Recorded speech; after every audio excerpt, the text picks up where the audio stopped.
네, 안녕하십니까. 지금부터 경기도가 주최하고 경기 평택항만공사와 사단법인 한국해운항만학술단체가 공동으로 주관하는 2022 평택항 미래전략포럼의 문을 열도록 하겠습니다. 먼저 인사드리겠습니다. 저는 오늘 포럼의 사회를 맡은 아나운서 임희정입니다. 반갑습니다. 네, 주말에는 마치 다시 봄이 온 것처럼 날씨가 굉장히 포근했는데요. 오늘 약간은 흐리고 좀 기온이 많이 떨어진 부쩍 추워진 날씨를 보이고 있습니다. 바쁘고 또 추운 날씨에도 불구하고 또 이 자리에 함께해 주신 모든 내빈분들 그리고 참석자분들께 깊은 감사의 마음을 전합니다. 다들 아시겠지만 평택항은 우리나라를 대표하는 종합무역항입니다. 경기도의 유일한 또 국제 항만이기도 하죠. 저도 이 뉴스를 전하는 일을 하고 있습니다만 작년에 제 기억으로는 제가 전하는 뉴스 중에서 이 평택항의 물동량이 코로나에도 불구하고 국내 항만 중에 1위였다라는 소식을 직접 전했던 그런 기억도 납니다. 오늘의 이 자리는 그런 평택항의 발전을 위해서 다 함께 마음을 모아보는 자리다라고 표현할 수 있을 것 같은데요. 오늘의 행사는 평택항 경쟁력 강화와 또 그린 항만 전략 구축이라는 주제로 개최가 되고 있습니다. 그럼 먼저 오늘 행사를 간략하게 설명을 해드리겠습니다. 오늘 행사는 국민 의례를 시작으로 주요 내빈 소개와 환영사, 축사, 기념사진 촬영에 이어서요. 평택항 국제 경쟁력 강화 전략, 평택항 그린 항만 전략, 그리고 평택항 발전 전략에 대한 전문가의 제언을 듣는 세션으로 준비가 되어 있습니다. 또 오늘 평택항의 경쟁력 강화를 위해서 각계 전문가 분들께서 많이 참석을 해주셨는데요. 긴 시간이지만 끝까지 함께해 주시면서 평택항의 미래 발전을 위해서 또 머리와 마음을 모아주시면 참 좋을 것 같습니다. 자, 그럼 지금부터 경기도가 주최하고 경기 평택항만공사와 사단법인 한국해운항만학술단체가 공동으로 주관하는 2022 평택항 미래전략포럼을 시작하겠습니다.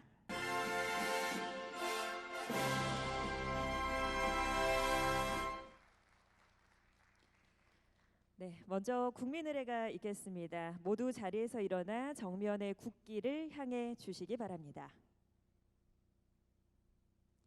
국기에 대하여 경례.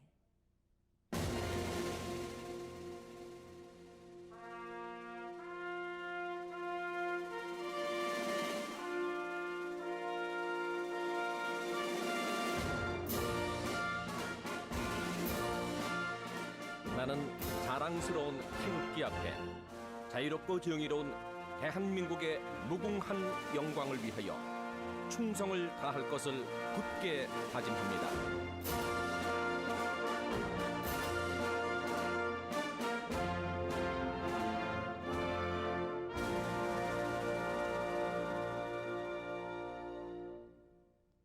바로 모두 자리에 앉아 주시기 바랍니다.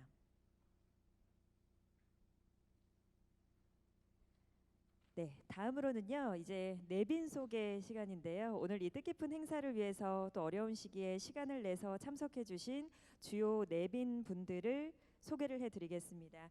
또 한 분 한 분 호명을 해드릴 때마다요 따뜻한 박수로 환영해주시면 좋을 것 같습니다. 먼저 소개해드리겠습니다. 경기도 많은 분들이 또 참석을 해주셨는데요. 경기도 경기 평택항만공사 사장 직무대행 및 철도항만 물류국장 남동경 국장님 자리하셨습니다. 큰 박수 부탁드리겠습니다. 네, 다음으로는 경기도 의회 김종배 건설교통위원장님 함께하셨습니다. 박수 부탁드립니다. 네, 이어서 경기도의회 여성가족 평택교육위원장 맡고 계신 김재균 의원님 함께하셨습니다. 네, 다음으로는요 평택시 최원용 부시장님 함께하셨습니다. 박수 부탁드릴게요. 네, 이어서 평택시 의회 유승영 의장님도 함께하셨습니다. 박수 부탁드립니다. 다음으로는 평택항 항운노동조합 김대식 위원장님 자리하셨습니다. 박수 부탁드리겠습니다.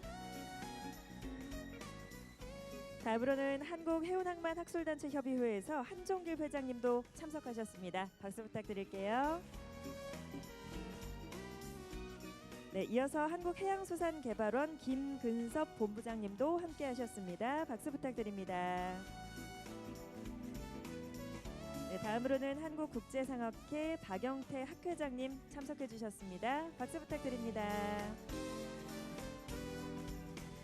이어서 한국무역금융보험학회 정웅 학회장님도 참석하셨습니다. 다음으로는 한국물류학회 안영효 학회장님을 소개해드립니다. 박수 부탁드립니다. 네, 이어서 경기도 고병수 항만물류과장님도 참석하셨습니다. 박수 부탁드립니다. 네, 이어서 다음으로는 한진 평택컨테이너터미널 손창호 대표이사님도 자리해 주셨습니다. 박수 부탁드리겠습니다. 네, 이외에도 많은 또 내빈분들 참석자분들 함께해 주셨는데요. 저희가 시간 관계상 일일이 다 소개해드리지 못하는 점 깊은 양해 부탁드리겠습니다. 자, 다음으로는 환영사를 청해 듣도록 하겠습니다. 이번에는 경기 평택항만공사 사장 직무대행을 맡고 계신 남동경 경기도 철도항만물류국장님의 환영사를 청해 듣겠습니다. 남동경 국장님을 큰 박수로 다시 한번 맞이해 주시기 바랍니다.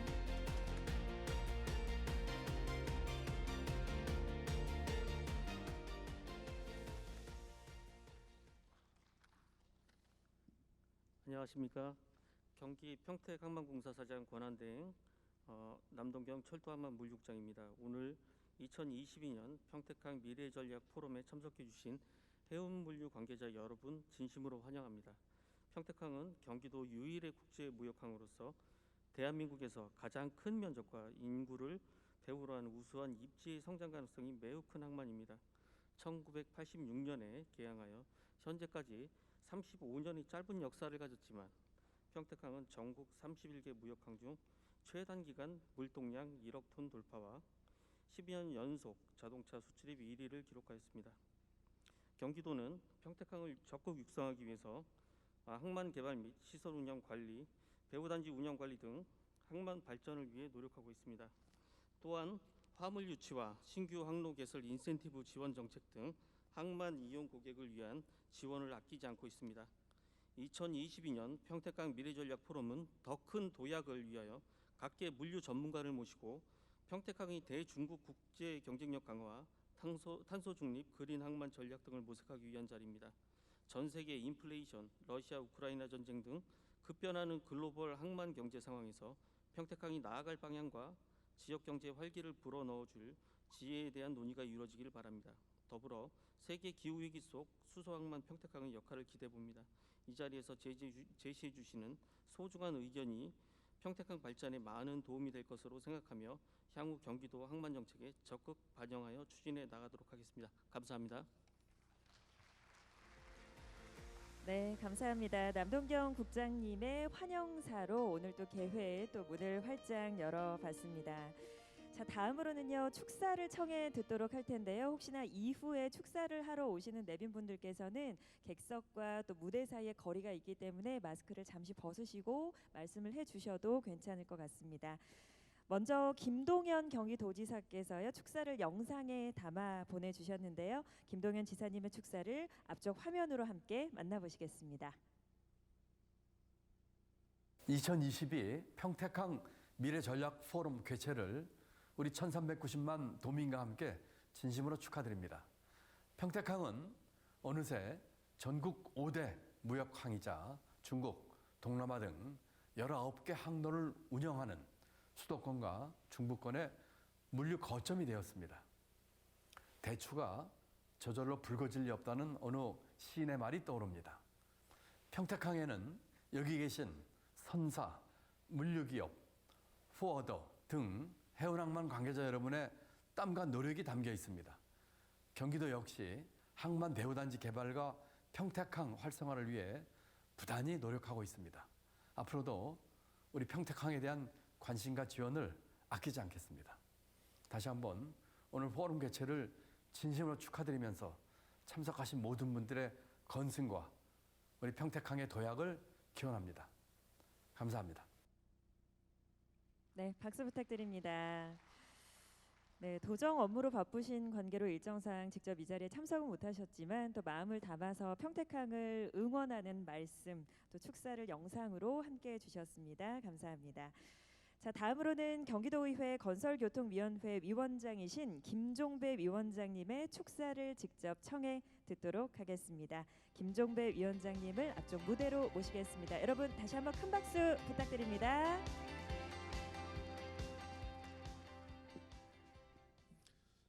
존경하는 우리 한국 해운항만 학술단체 협의회 한종결 회장님, 그리고 평택시 최원영 부시장님, 평택시의회 유성영 의장님, 경기 평택항만공사 사장 직무대행인 남동경 철도항만물류국장님, 그리고 평택항에 늘 관심 가져주시고 응원해 주시는 우리 참석자 여러분, 안녕하십니까?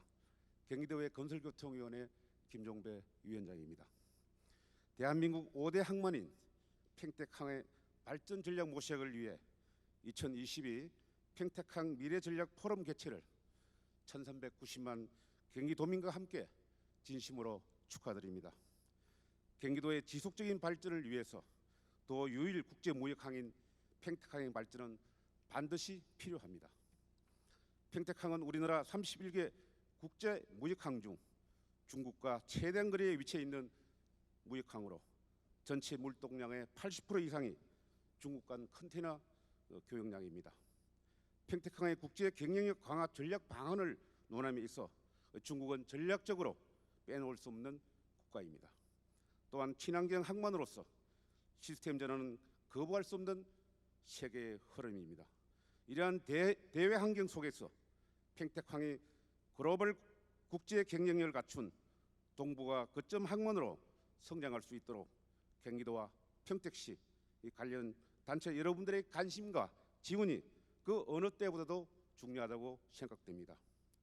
이번 포럼에서 논의되는 주제들이 평택항 발전에 큰 밑거름이 되기를 기대하면서 1,390만 경기도민의 대기관인 경기도의회 건설교통위원회는 평택항이 국제무역항으로서 가치를 높일 수 있는 방안을 항상 고민하며 지원을 아끼지 않는 등 선제적이고 적극적인 의정활동을 펼칠 것을 약속드립니다. 또한 평택항이 명실상부한 글로벌 무역의 중심지로 성장할 수 있는 기회가 될 수 있도록 오늘 참석해 주신 여러 관계자분들께도 다양한 의견을 제시해 주시면 고맙겠습니다. 다시 한번 오늘 참여해 주신 모든 분들을 진심으로 환영하며 평택항의 무궁한 발전을 기원드립니다. 감사합니다. 네, 김종배 위원장님의 축사를 함께 들었습니다. 말씀 감사드리고요. 앞으로도 경기도 의회 차원에서도 많은 또 아낌없는 지원과 그리고 관심, 또 평택항을 위해서 쏟아주시기를 부탁드리겠습니다. 자, 그럼 다음으로는요, 평택시 최원영 부시장님께 축사를 청해 듣겠습니다. 최원영 평택시 부시장님을 무대 위로 다시 모시겠습니다. 여러분 다시 한번 박수로 환영해 주십시오.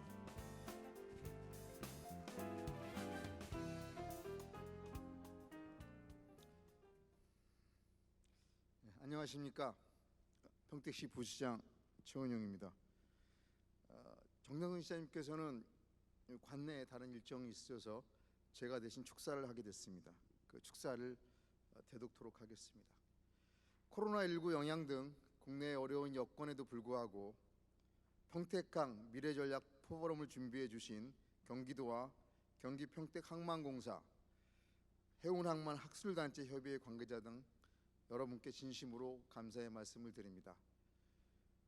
그리고 바쁘신 일정에도 평택항 발전에 관심을 가지고 오늘 행사에 참여해 주신 김종배 건설교통위원회 위원장님, 그리고 남동경 항만공사 직무대행 겸 물류항만국장님, 그리고 김재균 여성가족 평생위원회 위원장님, 그리고 유승영 위원장님께 감사드립니다. 평택항은 비교적 짧은 항만 역사와 중앙정부의 부족한 예산 지원에도 불구하고 민간 주도의 항만 개발과 지자체를 비롯한 항만 관련 업단체 여러분들의 관심과 지원에 힘입어 우리나라 5대 항만으로 자리 잡았습니다. 평택항이 세계적 해운 물류 위기 상황에서도 지속적으로 발전할 수 있는 힘은 앞서 말씀드린 바와 같이 이 자리에 참석하신 기관, 항만 관련 업계, 학계 등 관련 분야 여러분의 관심과 지원 그리고 응원이 함께했기에 가능한 일이었다고 생각합니다. 그동안 평택항 발전을 위해 애써주신 경기도와 경기 평택항만공사, 항만 관련 업단체의 노고에 깊은 감사를 드리며 앞으로도 글로벌 항만 변화에 맞추어 평택항이 경쟁력을 더욱 높이고 동북아 거점 항만으로 도약하는 데 많은 기여를 해 주실 것이라 믿고 있으며 우리 평택시에서도 최선을 다하겠습니다. 오늘 포럼에서도 평택항의 경쟁력 강화와 그린 항만 구축을 위한 심도 있는 토론과 의제 발굴로 유의미한 자리가 되길 바랍니다. 감사합니다. 네, 최원용 부시장님의 축사 함께 들었고요. 또 정장선 시장님을 대신해서 대독을 해주셨는데요. 축사 말씀 또 평택시의 입장 또 이번 포럼에 기대하는 바까지 함께 잘 들었습니다. 자, 그럼 다음으로는 평택시의회 유승영 의장님의 축사를 청해 듣도록 하겠습니다. 유승영 의장님을 앞쪽 단상 위로 모시겠습니다. 여러분 박수로 다시 한번 환영해 주십시오.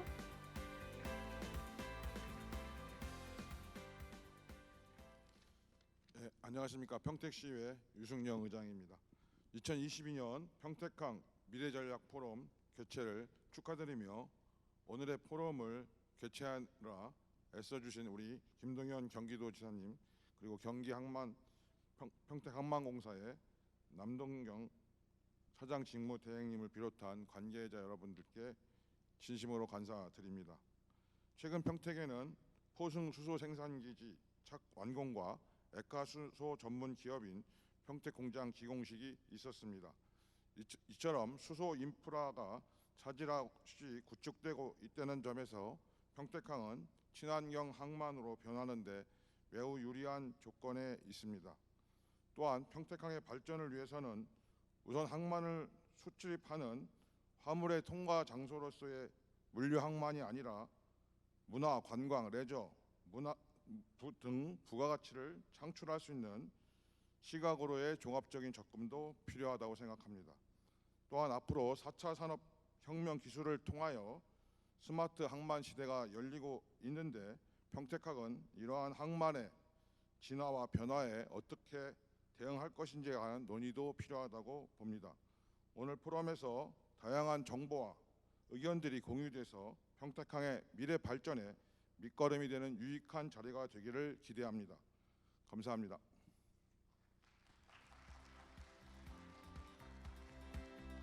네, 평택시의회 유승영 의장님의 축사도 함께 들었습니다.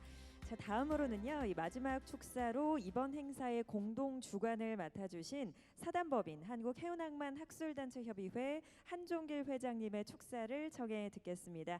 큰 박수로 한종길 회장님을 모시겠습니다.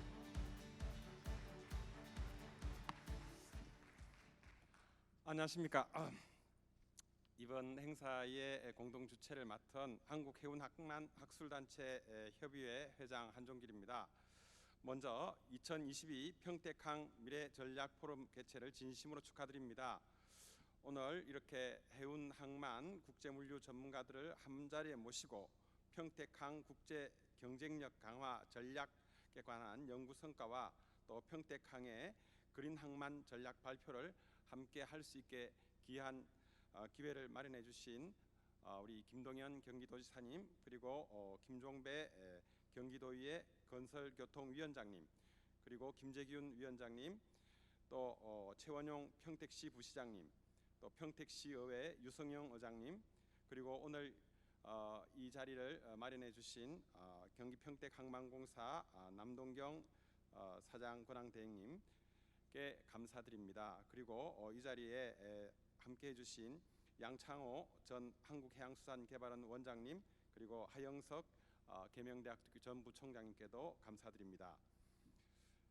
우리 해운항만 산업은 수출 산업이 지속적인 성장을 할 수 있도록 지금까지 전방위적인 노력을 해왔고 또 평택항은 그 안에서 우리나라의 국제 무역을 견인함과 동시에 해운 항만의 스마트 패러다임으로 변화하는 과정에서 글로벌 경쟁력을 강화해 왔습니다.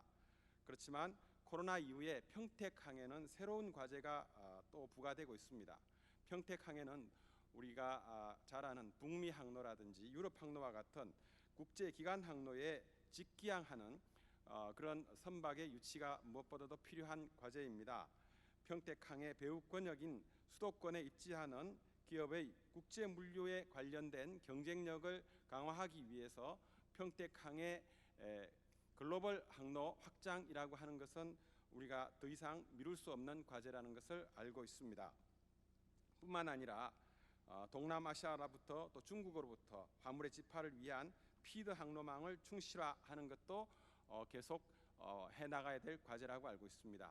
이와 같은 것들을 위해 첫 번째로 평택항의 멸동량의 절대적인 수치 정대를 위한 집화 노력이 필요합니다.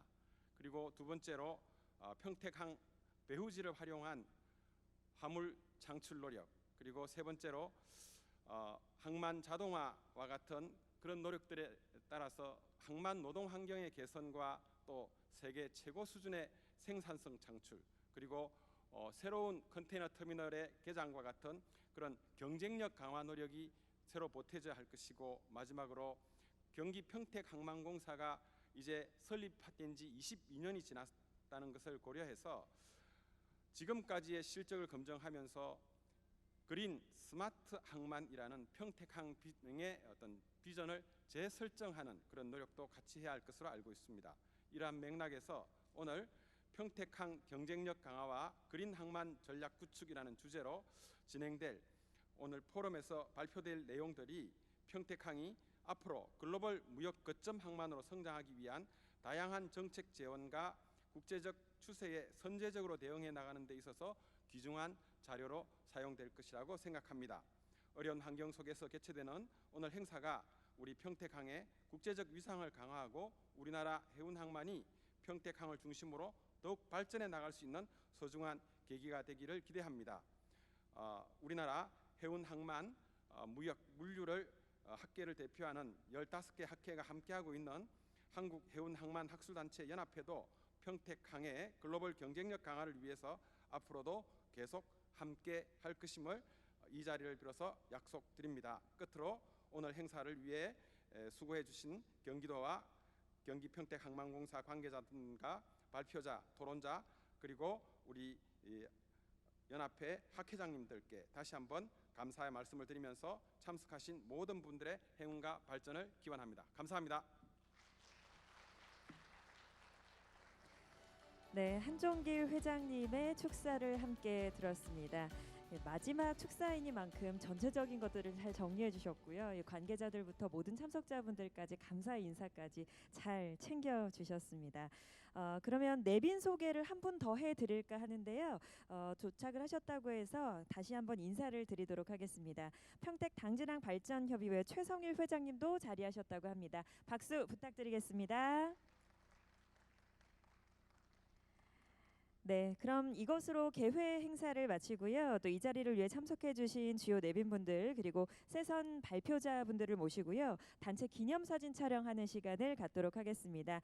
기념 촬영은 2번에 걸쳐서 진행을 할 예정이고요. 먼저 내빈분들 기념사진 촬영을 하겠습니다. 제가 내빈 소개 때 호명해드린 내빈분들은요. 지금 바로 앞쪽으로 올라오셔서 단체 기념사진 촬영을 함께 하겠습니다. 네, 제가 호명해드린 내빈분들께서는요. 소개받으신 내빈분들은 앞쪽 단상 위로 올라오셔서 저희가 자리 정렬을 도와드리겠습니다.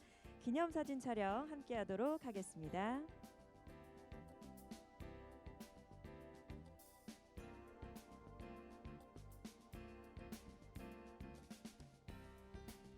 네, 저희가 인원이 조금 있는 관계로 한 줄로 서기에는 조금 어려울 것 같습니다. 2줄로 서서요. 사이사이에 얼굴이 보일 수 있도록 잘 서주시면 좋을 것 같습니다.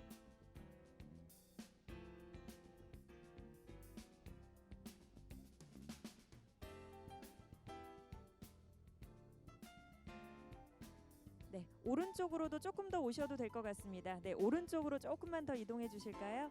네.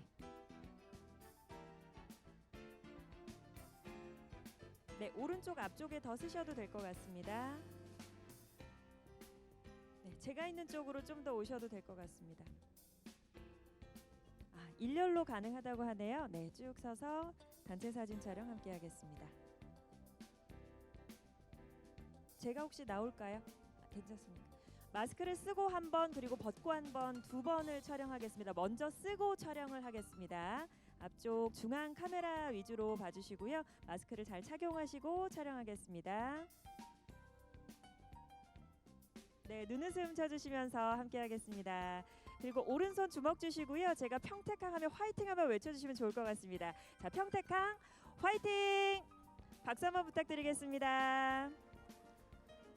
네, 박수 한번 쳐주시고요. 우리 내빈분들께서도요. 그리고 마스크를 벗고 한 번 더 촬영하겠습니다. 마스크는 주머니에 잘 보관해 주시고요. 이제 환하게 웃는 얼굴로 다 함께 촬영하겠습니다. 네, 가운데 카메라 봐주시고요. 네, 한 번 더 화이팅 외쳐볼까요? 오른손 주먹 주시고요. 자, 평택항 화이팅! 네, 박수 한 번 더 부탁드리겠습니다. 네, 박수 한 번만 쳐주실까요? 내빈분들도요. 네, 감사합니다. 자, 제가 그리고 호명하는 네 분의 내빈분들을 제외하고는 내려가시면 될 텐데요. 남동경 국장님, 김종배 위원장님, 최원영 부시장님, 유승영 의장님은 한 번 더 촬영하겠습니다. 자, 그리고 오늘의 세션의 사회자, 발표자, 토론자 분들께서는 지금 앞쪽으로 나오셔서요. 우리 내빈분들과 함께 기념사진 촬영 진행하겠습니다. 세션의 사회자, 발표자, 토론자 분께서는 앞쪽으로 나와서 내빈분과 함께 사진 촬영을 하겠습니다. 지금 바로 나와 주십시오.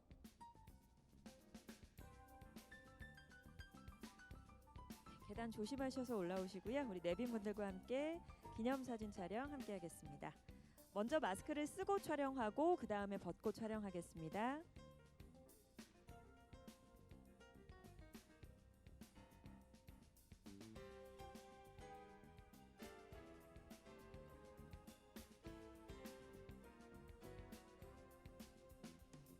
마스크를 쓰고 촬영하겠습니다. 마스크를 착용해 주시고요.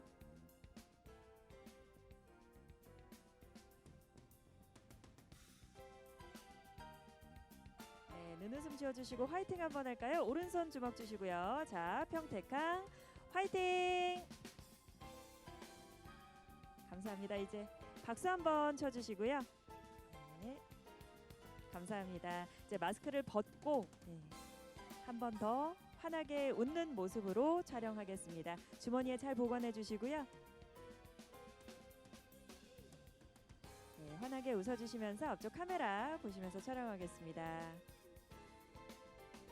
네, 화이팅 한 번 더 외치겠습니다. 오른손 주먹 주시고요. 평택항 화이팅! 네,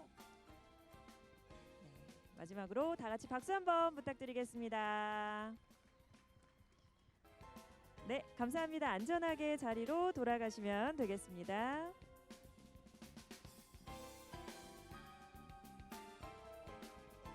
네, 이렇게 해서 기념사진 촬영이 모두 끝났습니다. 이것으로 개회 행사를 마치고요. 이제 바로 2022 평택항 미래 전략 포럼을 시작하도록 하겠습니다.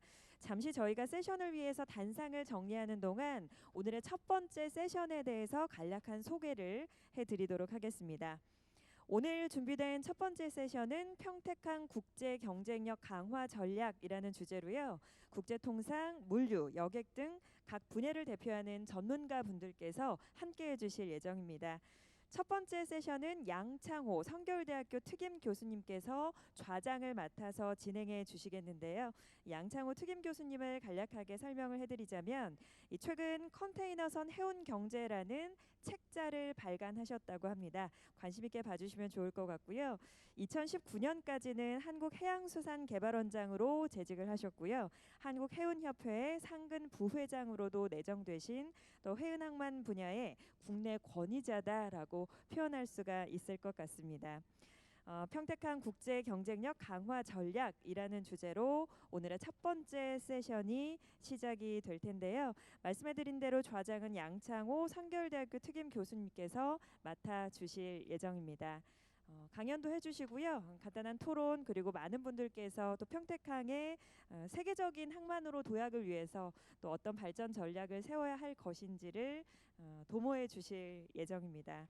그리고 나눠드린 발표 자료집이 있습니다. 발표 자료집 안에는 오늘 준비된 PPT 자료도 안쪽에 준비가 되어 있으니까요. 함께 발표 자료집을 보시면서 오늘의 발표 그리고 세션을 함께 해주셔도 좋을 것 같습니다. 네, 이제 자리 정돈이 거의 끝났는데요. 자리가 모두 정돈이 되면 제가 또 마이크를 넘기도록 하겠습니다. 참고로 오늘의 세션은 중간중간 휴식 시간이 짧게 준비가 되어 있습니다. 세션이 끝나면 잠시 휴식 시간, 또 다음 세션이 이어지는 순서로 함께 할 테니까 참고해 주시길 바라겠습니다. 저희가 이제 편말을 놓고요. 첫 번째 세션을 잠시 준비하겠습니다. 잠시만 기다려 주십시오.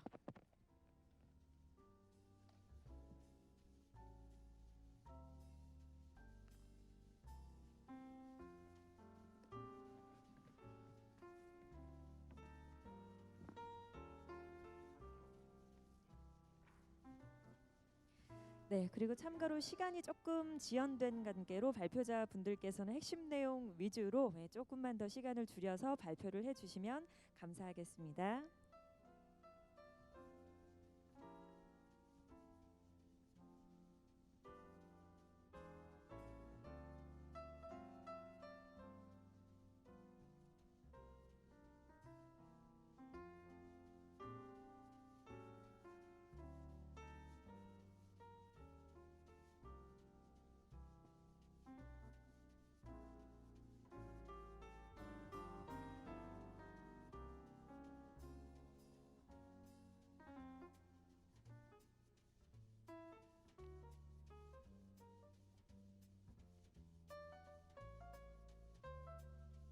네, 준비가 됐습니다.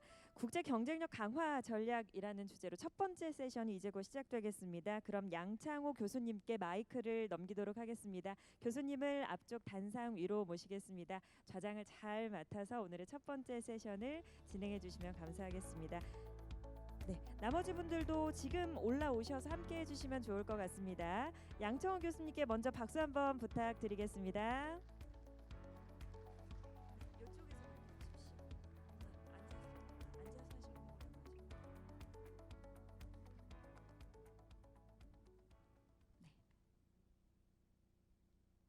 나머지 함께 하시는 분들도 지금 올라오셔서요. 자리에 착석해 주시면 되겠습니다. 준비해 주십시오.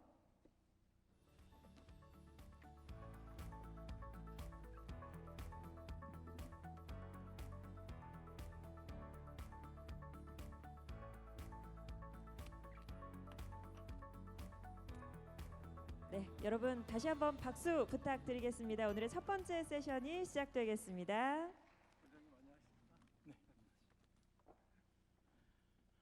네, 여러분 반갑습니다. 지금 소개받은 양창호 교수입니다. 오늘 2022 평택항 미래전략 포럼을 축하드리고요. 오늘의 그 주제는 평택항 경쟁력 강화와 그린 항만 전략 구축입니다. 아시다시피 경쟁력을 강화한다라는 건 이제 경쟁이 된다는 뜻이겠죠. 평택항이 인천항이나 대산항이나 그 밖에 서해안 지역에 있는 많은 항만들과 경쟁이 되어 있는 상태에서 어떠한 국제 경쟁력을 가질 수 있는가라는 것이 핵심입니다. 항만이 많은 그 경쟁 상황에서 경쟁력을 높이는 것은 뭐 생산성을 높인다, 뭐 항만의 비용을 줄인다, 뭐 이런 것도 있겠지만 최근에 들어와 가지고는 그 파라다임이 많이 바뀌었죠.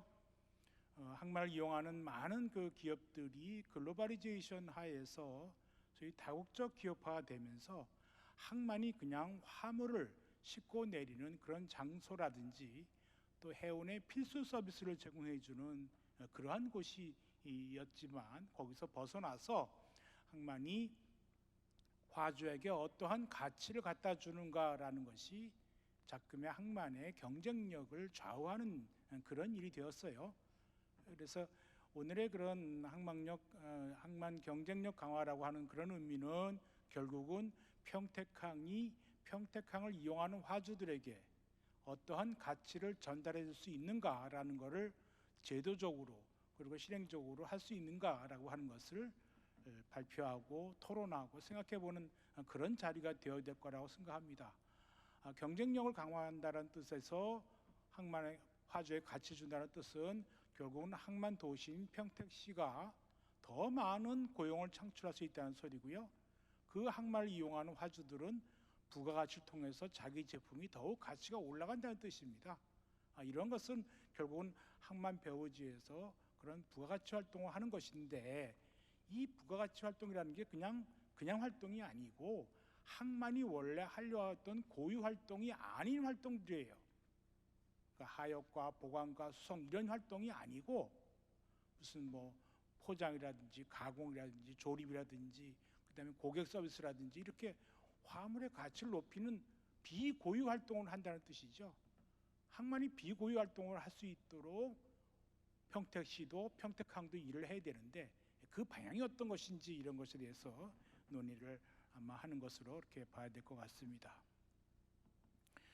이런 뜻에 따라서 오늘 세션 1이 평택항 국제 경쟁력 강화 전략으로 마련이 됐습니다. 두 분이 발표를 하실 건데요. 성결대 전준우 교수님께서 화물별 경제적 파급 효과 추정을 통한 평택항 미래 대응 전략 수립이라는 그런 발표를 하나 하실 거고요. 세안대학교 박창훈 교수님께서 수도권 대중국 역직구 플랫폼 구축과 평택항 역할에 대해서 발표를 하실 겁니다. 여러분들 많은 경청해 주셔서 항만 평택항 국제 경쟁력 강화에 관련된 그런 내용이 발표될 수 있도록 도와주시기 바랍니다. 그러면 우선 세션 1의 발표 1 전준우 교수님께서 먼저 발표를 해주시기 바랍니다.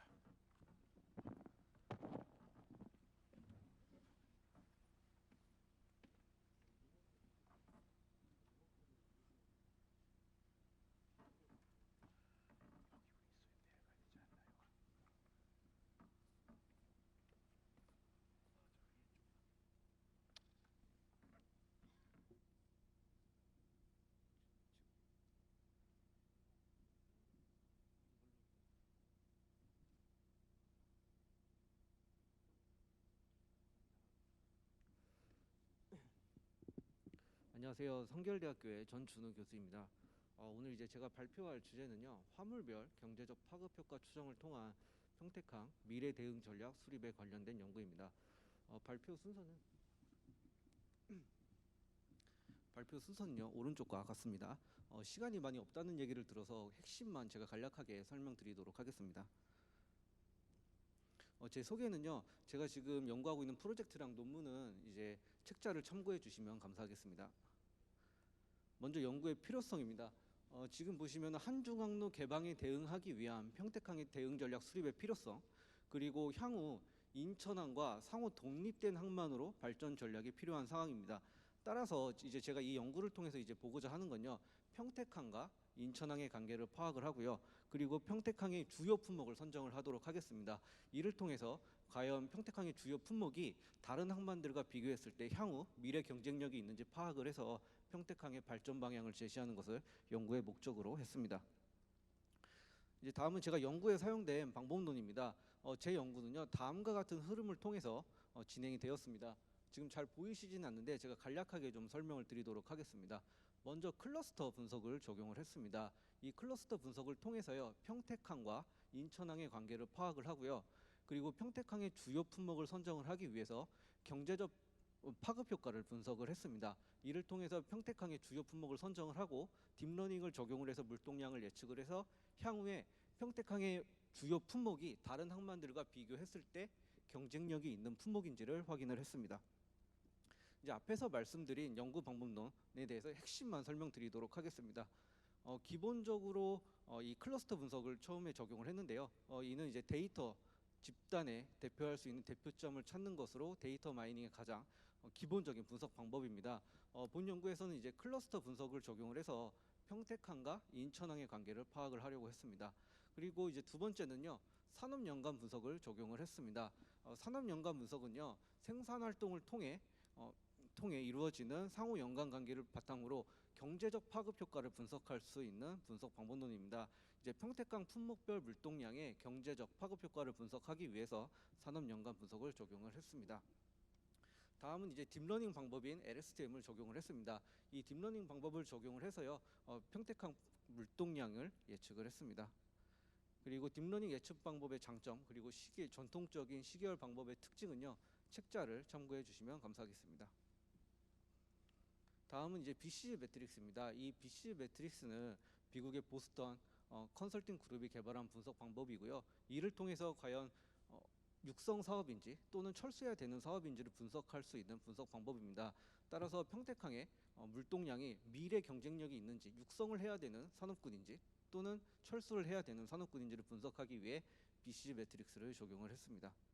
자, 다음은 이제 앞에서 제가 설명드린 분석 방법론이 적용된 분석 결과에 대해서 하나씩 설명드리도록 하겠습니다. 첫 번째는 클러스터 분석 결과입니다. 먼저 클러스터 분석을 하기 전에 변수들을 좀 선적을 했는데요. 분석 대상 항만은요, 우리나라 물동량 상위 처리 6개 항만을 선정을 했습니다. 부산, 인천, 그리고 광양, 울산, 평택, 대산으로 선정을 했고요. 그리고 평택항과 근접 항만인 군산항을 추가를 해서 분석 대상 항만은 총 7개로 선정을 했습니다. 분석 품목은요, 포트미스에서 제공을 하는 32개 품목으로 선정을 했고, 데이터 수집 기간은 2014년 1월부터 2022년 8월까지 수집을 했습니다. 자, 다음은 분석 결과입니다. 이게 지금 화면으로 잘 보이실지 모르겠는데요. 먼저 왼쪽에 있는 이 그래프를 자, 왼쪽에 있는 이 그림이요, 최적화 전의 클러스터 분석 결과입니다. 총 32개 품목에 대한 클러스터를 적용을 했기 때문에 굉장히 많은 사진들이 있는 것을 보실 수 있습니다. 다음은 최적화 후의 클러스터 결과입니다.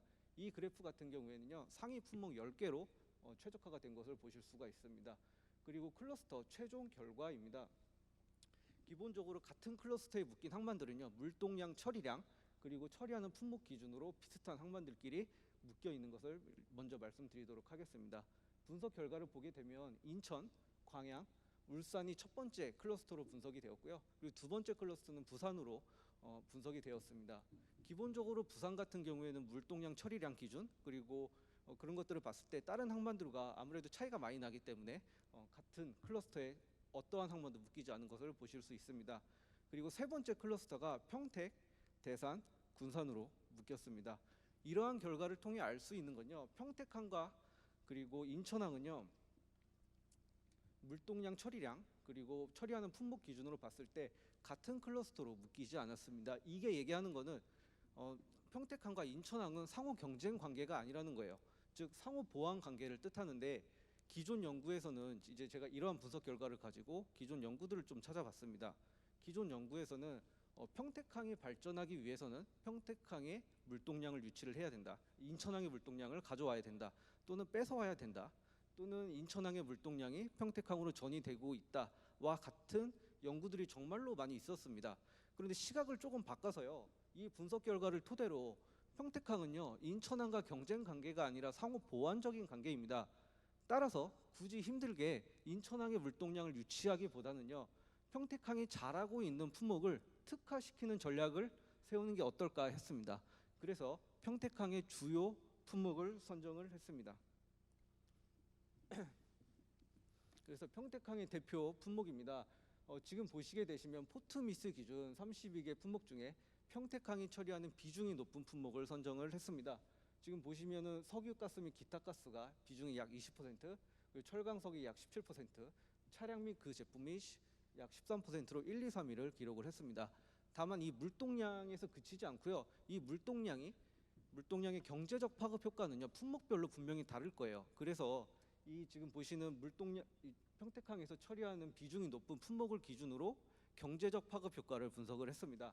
먼저 각각의 품목을요, 산업연관표에서 매칭을 시켜주고 생산 유발계수, 그리고 취업 유발계수, 부가가치 유발계수를 도출을 했습니다.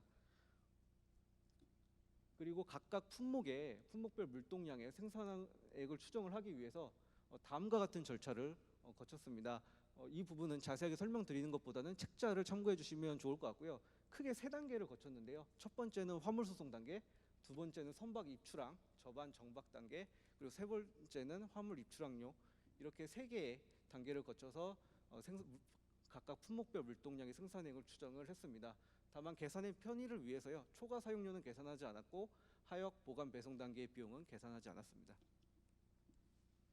자, 다음은 이제 평택항의 대표 품목으로 선정된 품목들의 이제 경제적 파급 효과입니다. 이 장표는요, 지금 보시면 전 지역 그리고 산업 연관표 모든 산업에 관련된 경제적 파급 효과임을 미리 말씀드리도록 하겠습니다. 지금 화면에서 보이시겠지만 이 회색 그래프가, 그렇죠? 회색 그래프가 가장 높거든요. 이게 평택항이 처리하고 있는 차량 및 그 제품의 경제적 파급 효과입니다. 생산 유발 효과가 약 21년 기준으로 보게 되면요, 73조고요. 취업 유발 효과가 약 21만 명, 그리고 부가가치 유발 효과가 약 21조 원으로 분석이 되었습니다. 따라서 평택항의 경제적 파급 효과가 가장 큰 이 자동차 물동량을 가지고요, 미래 경쟁력을 분석을 했습니다. 그 이유는요, 평택항에서 아무리 잘 처리하고 있다고 해도 미래를 예측했을 때 다른 항만들에 비해서 뒤처진다면 결국에는 그 품목을 특화 산업으로 만들 수가 없거든요. 그래서 미래 경쟁력을 분석을 했습니다. 근데 그 전에 혹시 궁금해하실까봐 지금 책자에는 없는데 장표를 하나 더 만들어 왔습니다. 뭐냐면 차량 및 그 제품, 즉 자동차 물동량이 경제적 파급 효과인데 서울과 경기 지역으로 한정을 했고요. 그리고 운송 서비스에 대해서 한정을 했습니다. 그래서 보게 되면 생산 유발 효과가 약 21조 원, 취업 유발 효과가 약 8천 명, 부가가치 유발 효과 약 7천억 원으로 분석이 되었습니다. 다만 산업 연관표에서 운송 서비스는요, 해운과 하역 이런 것도 포함을 하고 있지만 철도 그리고 항공 등도 포함을 하고 있기 때문에 이 점은 유념해서 봐주시면 감사하겠습니다. 예, 이제 다음은 미래 경쟁력을 추정하기 위해서 물동량을 예측을 했습니다. 지금 보시게 되시면 예측 대상 항만은요, 앞에서 클러스터 분석을 적용을 했던 7개 항만이고요. 예측 대상 품목은 자동차 물동량입니다. 그리고 이제 예측을 위해서 사용된 변수는요, 자동차 물동량의 국가별 처리 실적 비중이 높은 국가의 경제 변수를 활용을 했습니다. 기본적으로 미국, 유럽, 그리고 중국으로 분석이 되었고요. 이 세 개 국가의 GDP 그리고 PMI 같은 경우에는 구매 관리자들의 구매 지수죠. 그리고 CLI 경기 선행 지수입니다. 이 세 개 변수를 활용을 했고요. 그리고 우리나라의 GDP, PMI 그리고 OECD의 CLI를 활용을 했습니다. 다만 제 예측 방법은요, 기존의 연구랑은 좀 다르게 미래의 데이터의 신뢰성을 확보하기 위해 노력을 했습니다. 무슨 뜻이냐면요, GDP 같은 경우에는 2030년까지 그리고 PMI는 2025년 12월까지 월별 전망치를 활용을 해서 예측 결과의 신뢰성을 확보하기 위해 많은 데이터들을, 신뢰성이 있는 데이터들을 활용했다라고 말씀드리도록 하겠습니다. 다음은 이제 물동량 예측 결과입니다. 지금 보시면은 이제 기본적인 딥러닝 LSTM을 적용을 했고요. 왼쪽에 있는 그래프는 차량 계절성이고, 그리고 오른쪽에 있는 게 이제 딥러닝을 적용한 가장 디폴트 모델, 기본 모델입니다. 은닉층은 8개로 선정을 했고요. 그리고 그래도 잘 맞지 않아서 타임렉을 또 추가를 하고, 그리고 그래도 잘 맞지 않아서 훈련 시간, F치를 늘리고요. 그래도 잘 맞지 않아서 레이어를 추가하고, 지금 보시게 되시면 왼쪽에 있는 게 예측 모델 정확도인데요. 보시게 되시면은 시간이 흐를수록 모델의 그 에러율 자체가 줄어드는 것을 보실 수가 있습니다.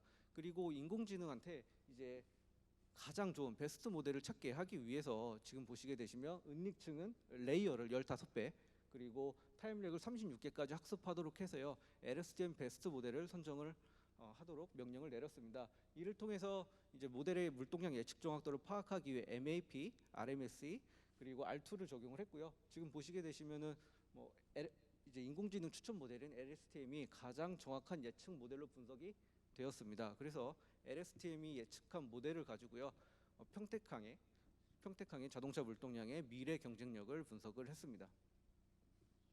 그래서 이제 BCG 매트릭스를 적용을 했습니다. 지금 보시면은 분석 대상과 항만 그리고 분석 품목은요, 앞에서 설명드렸던 7개 항만 그리고 차량 및 그 제품 물동량으로 선정을 했습니다. 가장 다른 부분은 이제 적용 기간인데요. BCG 매트릭스의 첫 번째 기간은 2014년도부터 2016년, 두 번째 기간은 2017년부터 2019년, 세 번째 기간이 2020년부터 2022년, 그 네 번째 기간입니다. 여기가 이제 예측 기간인데요. 2023년도부터 2025년까지 예측 기간을 선정을 해서 이 기간에 과연 평택항의 자동차 물동량이 영향력이 있는 품목인지 다른 항만들과 비교했을 때 그것을 한번 분석을 해 보도록 하겠습니다. 그래서 지금 보시게 되시면 BCG 매트릭스 분석 결과입니다. 지금 책자를 보시면 조금 더 이해가 빠르실 텐데요. 제가 간략하게 설명을 좀 드리도록 하겠습니다. 먼저 Y축입니다. Y축 같은 경우에는요, 시장 성장률을 의미를 합니다. 그래서 위로 갈수록 시장 성장률이 좋고요, 아래로 갈수록 시장 성장률이 낮습니다. 그리고 X축 같은 경우에는 상대적 시장 점유율을 뜻합니다. 왼쪽으로 갈수록 상대적 시장 점유율이 높습니다. 일반적으로 역수를 취해주거든요. 그래서 오른쪽으로 갈수록 상대적 시장 점유율이 낮습니다. 그리고 각각의 4개 영역에 대해서 제가 간략하게 설명을 드리도록 하겠습니다. 먼저 스타 영역입니다. 스타 영역은 시장 성장률 그리고 상대적 시장률이 모두 높기 때문에 꾸준하게 육성해야 될 육성 사업 영역입니다. 그리고 두 번째는 캐시카우 영역입니다. 여기는 이제 시장 성장률보다는 시장 성장률이 좀 떨어지고 있지만 상대적 시장 점유율 자체가 워낙 높기 때문에 이제 합리화를 해야 될 그런 사업 영역이고요. 그리고 도구 영역 같은 경우에는 이제 상대적 시장 점유율, 시장 성장률 모두 떨어지고 있기 때문에 철수를 해야 되는 사업 영역군입니다. 그리고 캐스천 같은 경우에는 상대적 시장 점유율, 즉 다른 항만들과 그 상대적 시장 점유율이 낮은 부분이지만 시장 성장률이 어느 정도 있기 때문에 향후에는 스타 영역으로 언제든지 갈 수 있는 그런 영역으로 이해를 하시면 되겠습니다. 자, 그래서 이제 분석 결과에 대해서 제가 설명을 드리면요, 각각의 항만들은 보시기 편하게 색깔별로 구분을 해뒀습니다. 평택 당진항 같은 경우에는 빨간색입니다. 그리고 여기 지금 보게 되면 2023년도부터 2025년, 즉 예측 영역을 보시게 되면요, 보시기 편하게 큰 동그라미로 표기를 해두었습니다. 그래서 분석 결과를 보면 평택항 같은 경우 빨간색이죠. 빨간색 같은 경우에는 현재 스타 영역에 위치하고 있는 것을 보실 수가 있습니다. 즉 평택항의 자동차 물동량은요, 예측 기간이 2023년에서 2025년 기간에 스타 영역에 위치했기 때문에 육성을 해야 될 굉장히 미래가 밝은 사업으로 분석이 되었습니다. 근데 이게 굉장히 고무적입니다. 왜 그러냐면요, 일반적으로 지금 제가 그 예측에 사용했던 변수들이요, 미래 전망치들이 그렇게 좋지가 않습니다. GDP, PMI 그리고 CLI 모두 그렇습니다. 그렇기 때문에 지금 보시면 광양항, 인천항, 군산항의 자동차 물동량은요 전부 다 줄어들고 있어요. 그렇죠? 전부 다 줄어들고 있어요. 평택항도 마찬가지로 조금 줄어들기는 해요. 근데 그 수치가 다른 항만들에 비해서는 크지 않기 때문에 굉장히 미래가 밝은 평택항 입장에서 그런 품목으로 분석이 되었습니다. 다만 인천항 같은 경우에는 지금 보시면 퀘스천 쪽에 있기 때문에 향후 투자 전략에 따라서 언제든지 스타 영역으로 갈 수 있는 그런 위치라고 말씀드릴 수 있겠습니다. 그래서 앞에서 이제 딥러닝을 통해서 예측된 자동차 물동량을 가지고요, 다시 한번 산업 연가 분석 결과를 2025년까지 추정을 해봤습니다. 2025년 기준에 생산 유발 효과는 약 72조 원, 취업 유발 효과는 약 22만 명, 부가가치는 약 20조 원을 창출하는 것으로 분석이 되었습니다. 다만 지금 이제 보이는 건요, 전 지역 그리고 산업 연관표 모든 산업 기준입니다.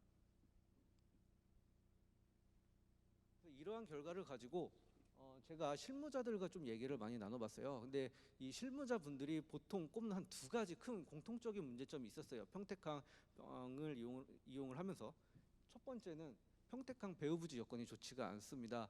그래서 평택항에 이제 자동차 물동량이 캐파를 초과한다든지 또는 특정 이벤트가 발생을 하면 이 자동차들이 대기할 배후부지가 필요한데요, 그게 없기 때문에 다 주변 항만으로 자동차 물동량들이 넘어가고 있습니다. 그래서 이 평택항이 자동차 특화항만으로 발전하기 위해서는 결국에 배후부지 문제를 해결을 해야 되는데 이게 평택항 차원에서는 쉽지 않습니다. 왜냐하면 이 땅들은 대부분 다 사유지고 그리고 이권이 굉장히 개입되어 있기 때문에 평택항 차원에서 매입하는 게 쉽지가 않아요. 그래서 정부 차원에서 매입과 매매 관련해서 좀 적극적인 지원을 해주시면 평택항이 자동차 특화항만으로 발전하는데 굉장히 많은 도움이 될 것으로 생각이 듭니다. 그리고 두 번째는요, 수입차 업체들과 정보 공유 문제예요. 실무자분들께서는 메이커 업체라는 표현을 많이 쓰시더라고요. 보면은 이 수입차 업체들은요, 보안 문제 등으로 인해서 판매 상황, 재고 상황을요 선사들 그리고 하역 업체들과 공유를 하지 않습니다. 따라서 지금 선사들과 하역사들이 굉장히 어려움을 많이 겪고 있는데요. 이런 부분들은 평택항만공사에서 좀 중간다리 역할을 해서 이런 정보 공유를 원활하게 이루어질 수 있도록 하면 좋은 결과가 있을 것 같습니다. 그리고 향후 발전 방향입니다. 결국에는 친환경입니다. 차량도 마찬가지입니다. 향후 차량은요, 전기차와 수소 차량으로 대체될 것입니다. 이를 평택항이 잘 대비해야 된다고 생각을 하고요. 그리고 더 나아가서는 평택항에서 운영하고 있는 차량들도 친환경 차량으로 대체가 될 겁니다. 이를 위해서는 항 내에 친환경 충전소, 전기 충전소 그리고 수소 충전소들이 설치가 되어야 되는데 이런 부분들은요, 정부에서 어느 정도 지원을 해주면 분명히 평택항이 자동차 특항만 그리고 친환경 항만으로 발돋움하는데 굉장히 많은 도움이 될 것으로 생각이 듭니다. 예, 마지막 연구 요약을 하면서 마치도록 하겠습니다. 제 연구의 시작은요, 인천항과 평택항의 관계를 파악하는 것에서 시작을 했습니다. 그래서 분석 결과를 보면 경쟁 항만이라기보다는 상호 보완적인 관계의 항만으로 분석이 되었고요. 그래서 평택항이요, 향후에 인천항과 상호 독립된 항만으로 발전하기 위해서 품목을 선정을 했습니다. 자동차 품목이 나왔고요. 자동차가 2025년 기준에 분명히 다른 항만들과 비교를 했을 때 경쟁력이 있는 품목으로 분석이 되었습니다. 그리고 향후 연구에서는요, 제가 이제 하면서 좀 아쉬웠던 게 평택항이 지리적으로 굉장히 이점이 있더라고요. 그래서 향후에는 평택항의 지리적 이점을 활용한 자동차 물류 클러스터 구축을 했을 때 허브 항만으로서의 역할을 할 수 있는 그런 사업 타당성 분석 등이 좀 추가적으로 수행이 되면 훨씬 더 도움이 될 것 같습니다. 네, 다음은 청구문헌이고요. 제 연구는 여기까지 하도록 하겠습니다. 네, 수고하셨습니다. 들어주셔서 감사합니다. 네, 수고하셨습니다. 시간이 많이 지난 관계로 바로 이 주제에 대해서 두 번째 주제에 대해서 발표를 하도록 하겠습니다. 세안대학교 박창호 교수님 부탁드립니다. 네, 박창호입니다. 제가 발표드릴 내용은 수도권 대중국 역지구 플랫폼 구축과 평택항의 역할입니다.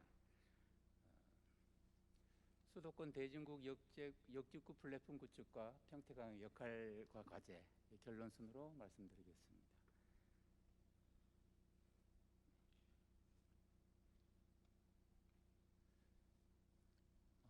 전 세계 물류의 패러다임이 이제 바뀌고 있습니다. 그 인터모달리즘으로 이제 바뀌어가기 때문에 이제는 항구가 바다에서만 작동하는 게 아니고 육해상 통합 인터모달리즘으로 이제 가야 된다. 이런 관점으로 본다 그러면 우리 이제 평택항도 이제 유라시안 레일 네트워크, 육상 네트워크와 이제 해상 네트워크를 잘 연계하는 것이 이제 중요하다 말씀드리겠습니다. 중국의 유라시안 네트워킹이 이제 실크로드와 이제 해상 육해상의 실크로드를 복원하는, 유럽 쪽은 상당히 공을 들였지만 결국 그 완성은 우리나라에서 이루어질 것이다, 이렇게 봐지겠습니다.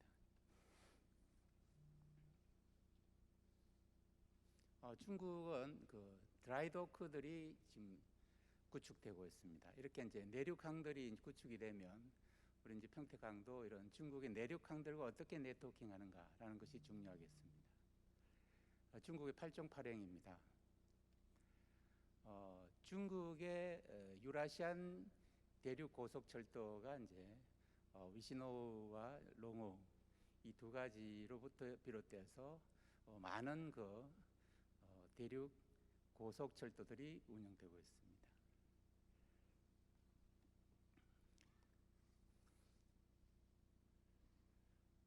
중국의 이제 국제 고속철도의 특성은 국가들끼리 합의만 보면 이제 궤도의 문제는 이제 많이 극복이 되었기 때문에 합의만 보면 유라시안 간의 이런 고속철도망이 이제 그대로 작동이 된다라는 점을 들 수가 있겠습니다. 또 하나의 특징은 레일 페리라고 하는 열차 페리입니다. 육해상을 철도로 바로 연결하는 시스템이죠. 바다를 기차를 배에 싣고 바로 철도로 연결하는 시스템입니다. 유럽에 이어서 중국도 연태 대령간에 그리고 이제 경주 해협 이제 여기 해남도로 가는 이 22km가 제일 먼저 생겼고, 그다음에 연태 대령간에 이제 180km가 이제 열차 페리를 운행하다가 이제 그 양쪽 다 해저 터널이 운영되고 있습니다. 해저 터널을 건설하고 있습니다. 한중간에도 열차 페리가 거론이 되었습니다. 인천과 평택이 각각 그 위해와 연태 간에 이제 서로 경쟁적으로 이제 열차 페리를 하려고 하다가 그 당시에 이제 김문수 지사, 안상수 시장님이 이제 서로 경합을 하다가 둘 다 지금 중단돼 있는 상태입니다. 이 부분에 대해서 원래 열차 페리가 먼저 구성이 되고 그 다음에 이제 해저 터널이 진행이 됩니다. 여기 경기연의 조웅래 박사가 이제 한중 해저 터널을 했을 경우에 비용을 산정한 적이 있습니다. 만약에 이렇게 이제 한중 교역이 이제 이루어졌을 때 어떻게 네트워크가 될 것인가를 보게 되면 지금 표시한 형태의 네트워크로 우선 연결될 것이다. 그래서 한반도와 산동반도, 또 산동반도와 요동반도를 연결해서 이런 그 3축으로 나아갈 것이다라고 보이고 있습니다. 만약에 한중 해저 터널이 만들어지면 어떻게 될 것인가? 그리고 이제 한일 해저 터널 해가지고 한중일 해저 터널이 이제 검토된 적이 있습니다. 한중 해저 터널은 경기연에서, 한일 해저 터널은 부산발전연구원에서 검토를 했었습니다. 이렇게 이제 하드웨어적인 플랫폼, 이 플랫폼은 크게 온라인 플랫폼과 오프라인 플랫폼으로 나눌 수가 있습니다. 전자상거래는 온라인 플랫폼이 우리나라에서 구축이 되어 있지만 중국은 온오프라인이 다 구축되어 있습니다. 그래서 우리나라도 이런 온라인 플랫폼에다가 오프라인 플랫폼을 어떻게 연결할 것인가, 그리고 그 사이트를 어디다 둘 것인가에 대한 얘기가 오늘 주제가 되겠습니다. 중국의 전자상거래라고 하는 이 신유통이 이제 본격적으로 진행되고 있습니다. 알리바바와 이제 텐센스, 징동 같은 이런 대규모 전자상거래 업체들이 중국뿐만 아니고 한국의 전자상거래, 국제 전자상거래까지 장악을 하고 있습니다.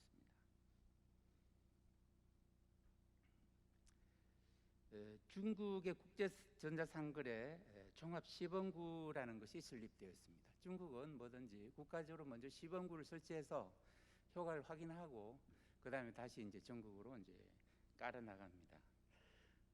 이 이제 종합 시범구가 거의 이제 정착화되고 있습니다. 국제 전자상거래, 소위 이제 직구 역직구의 이런 장단점은 표로 대체하겠습니다. 중국에 들어가는 전자상거래는 이제 가장 중요한 게 통관이죠. 결국 통관이 어떻게 되느냐가 이런 전자상거래를 결정짓게 됩니다. 우선 네 가지 통관 및 배송 방식이 있는데, 이 우편 배송을 하는 해외 직구나 이 해외 직송에 의한 우편 배송과 보세구의 보세 창고를 이용하는 방법, 그 다음에 집화 배송하는 방법, 해상 간이 통관하는 방법이 있습니다. 해상 간이 통관은 통관 협정을 체결해야 되는 것이죠. 이 부분을 표로 정리를 했습니다. 표를 보면 보세구로 들어가는 것은, 일단 이제 보세구로 들어가는 것은 이제 대량으로 예측 가능한 물량들이 들어가는 것이죠. 그래서 이 보세구 안에서 주문을 받아서 배송을 하는, 굉장히 이게 편리하지만 물량이 좀 대량화돼야 된다는 것입니다. 이 네 가지 특성을 표로, 이 앞에 설명드린 내용과 이 표로 대치를 하겠습니다. 중국 해외 직구 소비자들의 이제 구매 상품 분포도입니다. 우리나라는 이 중에서 이제 화장품이 90%를 차지하고 있습니다. 근데 이제 중국의 해외 직구의 화장품 비율은 32%입니다. 그러니까 우리가 너무 32%에 90%를 걸고 있다는 얘기죠. 이 다양화가 필요하겠습니다. 우리나라 기업의 중국 전자상거래 진출 유형은 크게 이제 중국 플랫폼에 입점하거나 납품하거나, 또는 이제 독자적인 이제 중국 내 플랫폼을 이제 운영하거나 몰을 운영하거나, 우리나라에서 이제 역직구몰을 운영하는 플랫폼을 운영하는 이런 네 가지 형태가 있겠습니다. 우리나라에 이렇게 이제 그 항만의 대중국 국제전자상거래 플랫폼을 구축하고자 제일 먼저 시도한 곳이 부산이었습니다.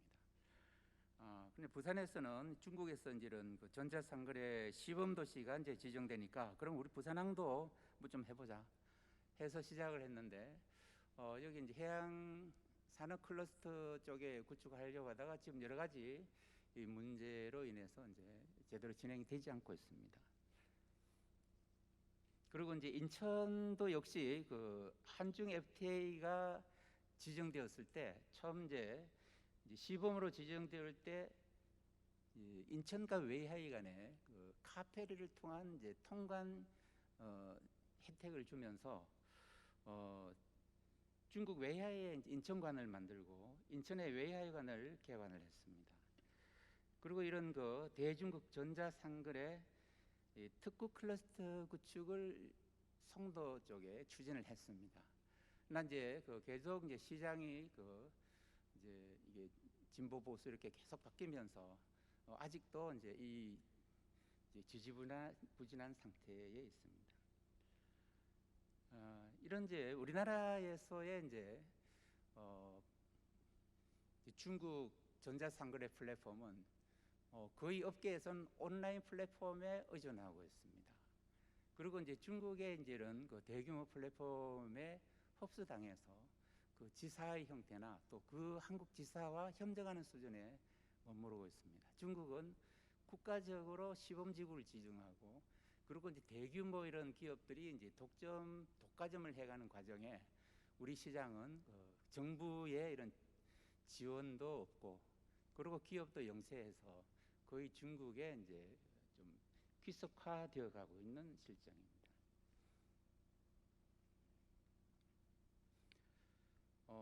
중국향 전자상거래 통관 및 배송 방식이 이제 네 가지가 있다고 말씀드렸습니다. 우편 배송 같은 경우는 이제 온라인 플랫폼만 있기 때문에 이 부분은 어디 있어도 관계가 없겠습니다. 근데 보세구는 DC 디스트리뷰션 센터가 있어야 됩니다. 그래서 어디서 보세구, 중국의 보세구와 우리의 항구 간 이렇게 네트워크가 필요하겠죠. 이 부분을 좀 뒤에 평택이 제일 집중적으로 봐야 될 부분입니다. 그리고 이제 콘솔을 해서 보내는 집화 방식, 이 부분도 이제 역시 오프라인 플랫폼이 필요합니다. 그리고 이제 해상 간이 통과는 이런 그 통관 협정을 체결해야 되기 때문에 이 정부 간 협조가 필요합니다. 한중국제 전자상거래에 있어서는 이제 이런 추후에 한중 간의 직구 역직구가 이제 점점 더 활성화될 겁니다. 그런데 이제 대부분 우리가 중국 전자상거래 플랫폼에 이제 의존하고 있기 때문에 우리나라의 적정 지역에 이런 국제 전자상거래 특히 중국에 대한 통합 플랫폼 구축이 상당히 필요하다라는 것을 말씀드리겠습니다. 그것은 또한 국가 차원에서의 이런 지원이 필요합니다. 그러면 이제 평택은 어떻게 대응할 것인가에 대해서 잠시 말씀드리겠습니다. 무엇보다도 대중국 국제 전자상거래 수출입, 다시 말해서 직구 역직구 플랫폼을 조성하기 위해서는 그동안에 국내에서 그러면 부산은 하다가 왜 안 됐는가, 인천은 왜 지지부진한가, 이런 부분을 반드시 벤치마킹을 해서 후발주자의 메리트를 즐겨야 됩니다. 역시 평택도 똑같이 시작하면 똑같은 시행착오를 겪겠죠. 저는 이제 부산 발전연구원 출신이고 인천발전연구원 출신입니다. 그래서 그 지역에서 이제 왜 안 된지 저는 너무나 잘 알고 있습니다. 만약에 평택이 한다 그러면 똑같은 실수를 겪을 거라고 저는 봅니다. 그래서 반드시 이런 벤치마킹을 잘 해서 후발주자의 메리트를 꼭 챙기셔야 됩니다. 그리고 대중국 역직구 상품을 어떻게 그러면 다양화할 것인가? 지금 뭐 다양하기 싫어서 안 하는 게 아니고 중국에 의존되어 있기 때문에 어쩔 수 없이 화장품이 집중될 수밖에 없는 구조에 함몰되어 있습니다. 그리고 이제 이런 대중국 전자상거래 플랫폼을 오프라인으로 구축하는 게 과연 가능할까? 많은 한국 전자상거래 업체들은 오프라인 플랫폼이 필요하다는 데 동의를 하지 않고 있습니다. 그러나 이제 그렇게 되지 않았을 경우에는 우리나라는 중국의 이제 시장에 이제 종속될 수밖에 없다. 그 종속을 탈피하기 위해서는 이제 독자적인 언어풀 플랫폼을 구축해야 되고, 그건 어렵지만 정부와 이런 기업이 같이 나서야 되는 상황입니다. 그리고 이제 중국과 한국의 특히 평택 같은 경우는 이제 중국의 특정 도시와 상호 이런 이제 상품관을 만들어서 물류는 서로 주고받는 것이죠. 수평분업, 교차 투자, 수평분업, 기술 협력, 이 세 가지가 물류의 기본적인 요소입니다. 그래서 이런 교차 투자, 수평분업, 기술 협력이 이루어질 수 있는 그런 사이트를 만들어야 됩니다. 쌍방이 돼야 되는 것이죠. 그래서 이제 중국향 전자상거래 통관 및 배송 방식에 대응하기 위해서는 우편 배송에 대해서는 온라인 플랫폼 서비스 센터를 만들어서 그 기업들을 이쪽으로 한번 끌어와 보자. 이런 부분. 보세구 같은 경우는 특히 이제 칭다오가 산둥반도의 제일 중심 도시입니다.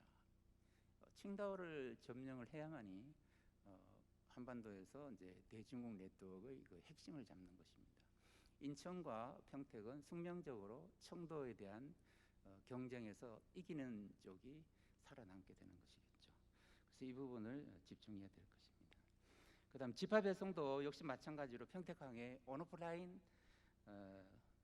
플랫폼을 구축해야 됩니다. 이 부분이 가장 저는 중요하게 생각합니다.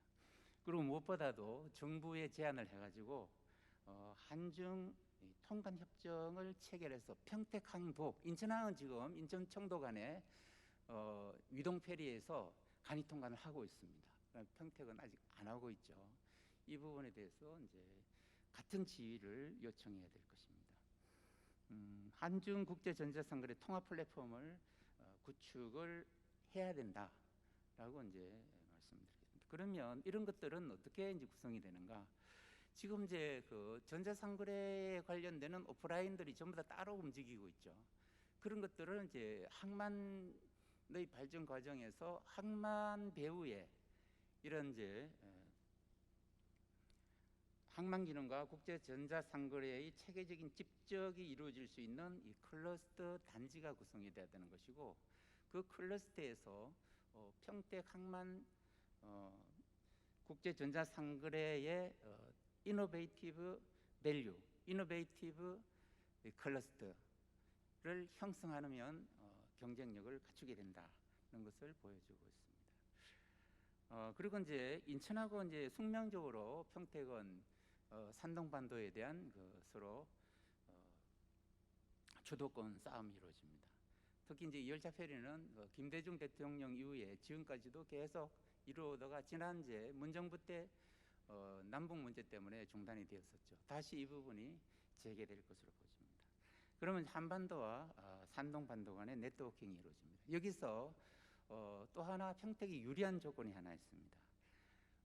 랜드 브릿지라는 개념입니다. 우리나라 서해와 동해를 해상으로 연결하는 것은 남쪽으로 가면 너무 멀죠. 그래서 랜드 브릿지를 이용할 수밖에 없습니다. 그렇다 그러면 인천 아니면 평택에서 랜드 브릿지가 시작되어서 동해안의 동해시까지 이 철도 연결이 누가 장악하는가, 이 부분이 중국 산동반도에서 한반도를 거쳐서 러시아로 갈 수 있는, 다시 말해서 TCR, 코리안 랜드 브릿지, 그다음에 TSR, 요 네트워킹을 이제 장악하는 것이 실질적으로 유라시안 메인 포트가 될 수 있다.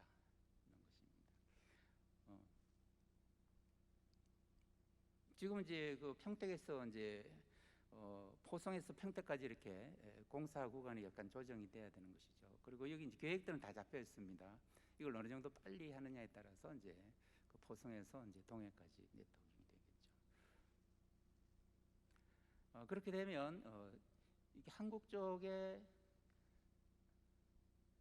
가운데 이제 지나가는 쪽이 이제 만약에 앞으로 지나간다 그러면 이제 황해에서 한반도를 지나가지고 동해로 연결되는 소위 코리안 랜드 브릿지가 이제 완성이 되는 것이고, 그렇게 된다 그러면 산동반도에서 이제 북쪽으로 거치지 않고 바로 한반도를 거쳐서 TSR로 연결하는 코스가 되겠습니다. 여기에 헤게모니를 이제 장악하는 것이 중요합니다.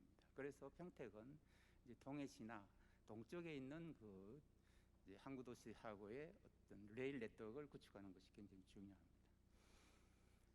전 세계적으로 보면 철도 궤도가 굉장히 차이가 다양합니다. 다양하지만 요새는 이 다양성 때문에 그동안에는 국제철도가 이제 힘들었습니다. 그러나 이제는 궤도 간 조정이 이제 그리 큰 문제가 되지 않습니다. 이렇게 이제 인천 또는 이제 평택이 산동반도와 어떻게 연결되느냐에 따라서 중국을 지나서 유럽으로, 또는 이제 TSR을 통해서 이제 유라시안 투 트랙을 이제 장악할 수가 있게 될 것이고, 그렇게 됨으로써 아시아의 유라시안 거점이 될 것입니다. 이런 인터모달리즘의 거점이 되지 않고서는 플랫폼이라는 것은 의미가 없다라는 말씀을 드리고, 이 국내의 이런 선행 사례를 벤치마킹해서 수도권 국제 전자상거래 시범지구를 지정을 받아야 되고, 그리고 통합 플랫폼을 구축을 해가지고 항구도시 평택의 혁신적 가치 창출을 함으로써 도시 발전 기반을 갖춰야 된다. 그러기 위해서는 제가 이제 5가지 이 전략을 표시를 해놨습니다. 이 5가지 전략을 통해서 평택항과 평택시가 수도권의 국제 전자상거래 거점 지역의 위상을 확립을 할 필요가 있다라고 말씀을 드리면서 제 발표를 마치겠습니다. 감사합니다. 네, 감사합니다. 두 분의 그 발표가 있었습니다. 시간 관계상 급하게 발표를 해주셔서 대단히 감사드립니다. 이 두 분의 발표에 대해서 세 분의 토론자를 모셨습니다. 우선 강릉 원주대의 안우철 교수님. 인사. 예, 안녕하십니까. 강릉 원주대학교 국제통상학과에서 근무하고 있는 안우철입니다. 그다음 박수 좀 부탁드립니다. 예. 배재대학교의 윤경준 교수님 모셨습니다. 예, 안녕하십니까. 배재대학교 윤경준 교수입니다. 반갑습니다. 다음으로 평택시 항만정책관 변백은 항만정책관이 오셨습니다. 네, 반갑습니다. 변백은입니다. 네, 세 분 그 토론에 대해서 시간이 많지 않아서 3분에서 5분 사이, 그냥 쉽게 말해 한 4분 정도 하시면 좋겠다는 생각이 들고요. 순서에 따라서 강릉 원주대 안우철 교수님부터 먼저 토론해 주시겠습니다. 예, 두 분 발표 잘 들었습니다. 그래서 사실 동쪽 끝에 있는 동해 강릉이라는 도시에서 오늘 아침에 넘어왔는데요. 상당히 시간이 많이 걸려요. 특히 교통 출근 시간대에 딱 겹치는 바람에 오늘 한 4시간 정도 걸렸습니다. 그만큼 저는 이 수원 정도면 좀 가까울 줄 알고 왔는데요. 확실히 경기도권의 교통 체증이 상당하다라고 또다시 느꼈고요. 오늘 이렇게 이 학술 발표의 토론 대상이 되는 이 평택항 같은 경우는 사실 또 서해대교를 건너야 된다라는 이런 상당히 뭐라 그럴까 더 좀 어떻게 보면 경기도 내에 있지만 좀 악조건, 교통 관점에서 보면 좀 악조건 내에 있지 않나 싶은 생각이 더 많이 들었습니다.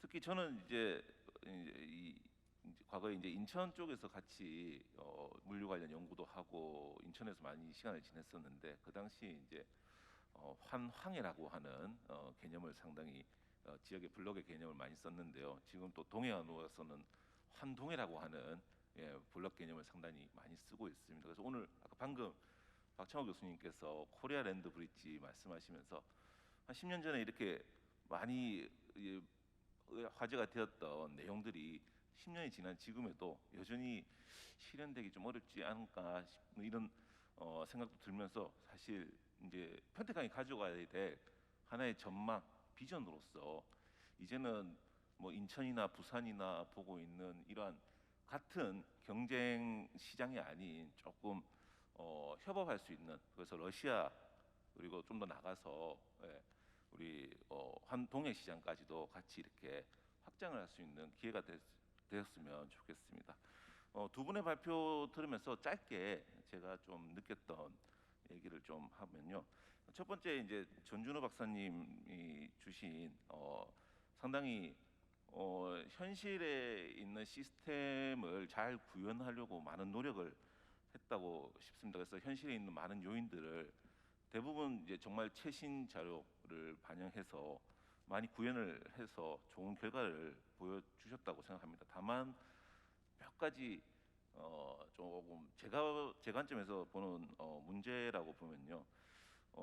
일단 이제 미래 경쟁력을 좀 말씀하시는데 사실 조금 더 25년 더 넘게, 그래서 2030년이나 35년, 40년까지 좀 봐야 되지 않을까 이런 생각이 들어서, 그래서 2025년이면은 그렇게 사실 얼마 남지 않은 가까운 미래라서 미래 경쟁력이라고 하기에는 조금 조금 다른 의미가 아닌가 이런 생각이 좀 들었고요.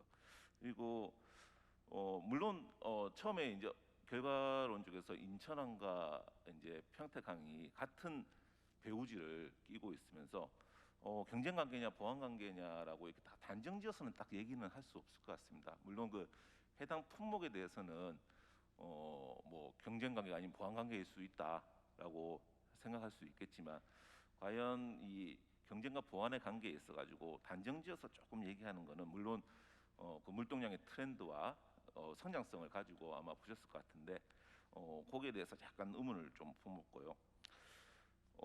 그리고 특히 평택항에 아마 자동차 전용 모두가 있어서 주로 이제 완제품의 수출과 이제 수입차의 이제 대부분의 수입이 아마 이제 근거지 있는 평택항으로 많이 올 것 같은데 그렇습니다. 이제 최근에 이제 워낙 불확실성이 높고 특히 미국이라는 패권을 가진 국가가 사실 자국의 우선주의를 앞세워서 갖가지 많은 통상 정책들을 내놓고 있습니다. 특히 여러분도 아시다시피 IRA 인플레이션 감축 법안 같은 거 보시면은 국내 자동차 업계에 타격을 주는 그런 내용들이 상당히 많이 있고 하루빨리 그에 대응할 수 있는 대응 방안들이 나와야 될 것 같습니다.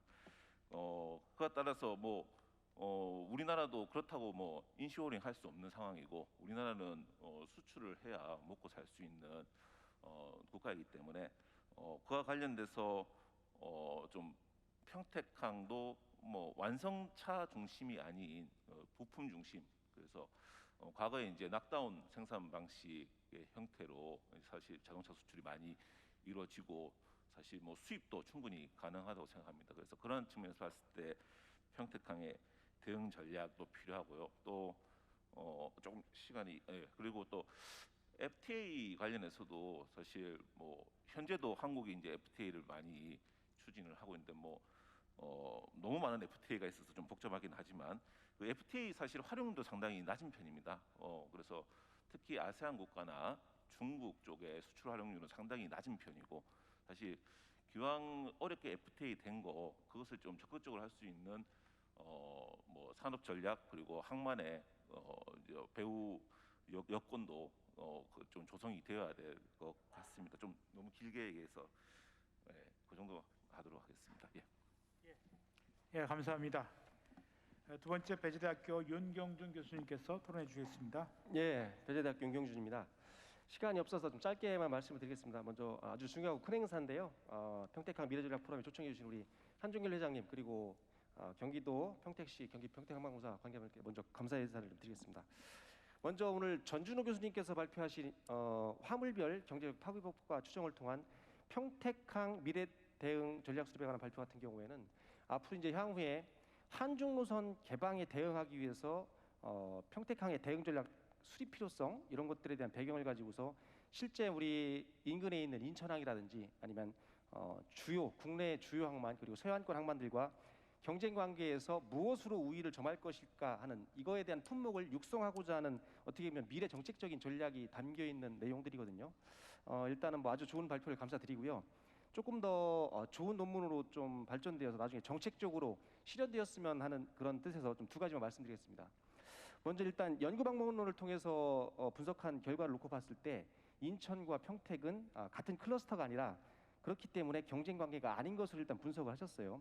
근데 사실 이제 평택항의 그 대표 품목으로 분석된 자동차 화물 이외에는 사실 컨테이너 화물이라는 개념을 놓고 봤을 때 항만화 인지도 같은 싸움에서 굉장히 중요한 역할을 차지하기 때문에 인천항과는 사실 평택과 겹치는 부분이 분명히 발생하거든요. 그래서 개연성으로 봤을 때는 경쟁 관계에 있다고 볼 수 있기 때문에 사실은 나중에 논문을 작성하신다면은 이 부분은 좀 분명히 언급을 좀 해주셨으면 좋겠다는 말씀을 한 가지 드리고 싶고요. 두 번째 같은 경우에는 우리 전준우 교수님이 주신 향후 연구 계획에 살짝 언급만 좀 되어 있더라고요. 근데 이 내용을 보면 평택항 이제 자동차 관련된 시설 투자 계획의 수립 필요성에 대한 내용이 있습니다. 근데 이 부분이 저는 사실 향후에 항만의 그 미래를 좌우하는 핵심적인 사항으로 될 것으로 보고 있습니다. 그래서 최근 이제 정부에서 R&D 과제로 추진 중인 이제 수출입 자율주행 차량 자동화역 시스템 기술 개발 사업이 사실은 이 울산항과 광양항이 경쟁을 해가지고 광양항으로 결정이 됐습니다. 그래서 추진 중으로 있는데요. 사실 저는 평택항이 가지고 있는 현재 자동차 물량만으로 봤을 때는 이런 R&D 사업은 원래 평택항에서 좀 추진되었어야 되지 않나라는 생각을 좀 많이 해봤었거든요. 그래서 저는 이런 부분들이 좀 논문에서 자세히 좀 언급이 되고 또 많이 언급이 되어가지고서 평택항이 좀 장기적으로는 자동차 중심항만으로 성장하는 데 있어서 우리 전준우 교수님께서 조금 더 많은 연구를 통해서 도움을 주셨으면 좋겠다는 말씀을 먼저 한 가지 드리고 싶습니다. 그리고 이제 두 번째 박창원 교수님께서 발표하신 수도권 대중국 역직구 플랫폼 구축과 평택항의 역할에서 보면은 이제 중국의 현재 국제 전자상거래 여건에 대한 내용 그리고 또 국내 부산과 인천에 대한 사례 통해서 좀 앞으로 향후 평택항의 역할에 대해서 말씀을 좀 해주셨습니다. 근데 요즘 뭐 아시다시피 최근 트렌드를 놓고 봤을 때 코로나 발생하기 이전에도 사실은 국제 전자상거래 시장에서는 항공 물류의 비중이 굉장히 높아지고 있었거든요.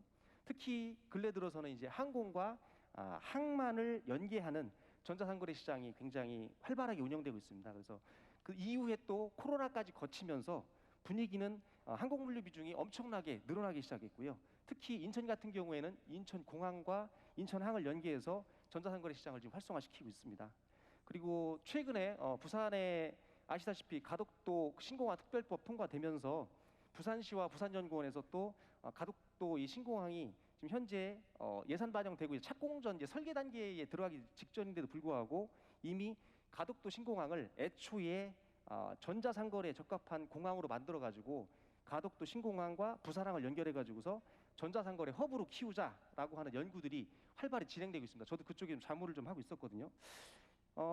지금 박창원 교수님께서 말씀하신 평택항의 역할에 대해서 보면 이제 시범지구 지정, 그다음에 클러스터 형성, 그리고 열차 페리 통해 가지고서 위상도 확립하고 여러 가지 말씀해 주셨는데 저는 이제 여기에다가 최근의 추세를 반영해 가지고 평택항 인근에 가까운 국제공항인 뭐 인천공항도 분명히 있지만 청주공항이라든지 그리고 최근에 공항개발 계획에 반영된 뭐 서산공항이라든지 이런 항만 이외의 공항들과 연계된 연결성이 좀 추가돼 가지고서 평택항의 역할이 좀 부각된다면 훨씬 더 좋은 자료로 사용되지 않을까라는 생각을 좀 가지고 있습니다. 오늘 뭐 정말 앞으로 기대가 되는 우리 세계적인 항만으로 성장하고 있는 평택항에 와가지고 좀 다양한 발표를 듣고 해서 기분이 굉장히 좋고요. 영광이었습니다. 다시 한번 좋은 발표해 주신 전준우 교수님, 박정희 교수님 감사드립니다. 고맙습니다. 네, 감사합니다. 마지막으로 변백운 그 항만정책관님께서 토론해 주시겠습니다. 예, 그 시간 관계상 바로 제 토론 말씀드리겠습니다. 두 분 발표에 대한 그 부분은 앞에서 두 분 또 교수님께서 말씀을 해주셨기 때문에 제 토론은 한번 다른 방향에서 한번 접근해 보겠습니다. 오늘 그 행사는 아마 학술 발표 이제 그 이론적 중심의 행사라고 저희 생각을 하게 되는데요. 여기 참고로 화면을 좀 봐주시면은 아마 주제가 있을 겁니다. 학술 중심 행사의 그 늘 아쉬운 부분은 현장의 그 애로 사항과 업계 그리고 지역의 그 개선 부분을 기대만큼 다루지 못하는 데 있다고 늘 저는 생각을 합니다.